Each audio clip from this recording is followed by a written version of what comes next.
सुनो सुनो गांव वालों, भाइयों और बहनों, हमारे गांव में पहली बार अखिलेश का बैली डांस शुरू होने वाला है। देखो मोदी चाचा, अपने गांव वानस कही देव हमसे कोई बदतमीजी ना करे। अगर हमसे काऊ ने बदतमीजी करी तो हम डांस बारह ना करिए। भाइयों और बहनों, कृपया करके कोई भी व्यक्ति बदतमीजी ना करे।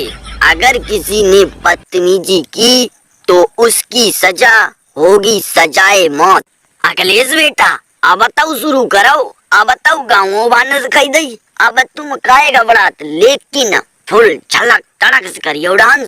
मोदी चाचा, डांस तो हम ऐसो कर दिए कि तुम्हारे पूरे गांव के आदमी पानी पानी हो जाइए। तुम टेंशन कतई मत ले। अखिलेश बेटा, सुबह काम देरी का है कि शुरू करो बैली डांस।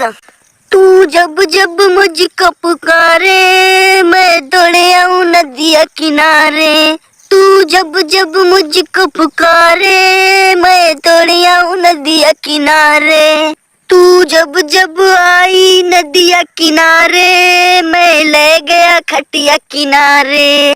देखो मोदी चाचा, देखता हो राहुल करने लगे बदतमीजी। अब हम कतई बार ना करिए डांस। राहुल, तुम कतई चुप्पा रहो, अंडा मती लगाओ बीच में, ना जूतन से मरिए तुम्हारे लय। और अखिलेश, कान खोल के तुम सुन लो, गाना सुनन के मारे नहीं लाए तुम्हें अमली भाई डांस दिखावो। सो बैली डांस 1000 रुपया तुमने ले। अगर भाई लोगों वीडियो अच्छी लगी हो तो लाइक सब्सक्राइब कर दो भाई।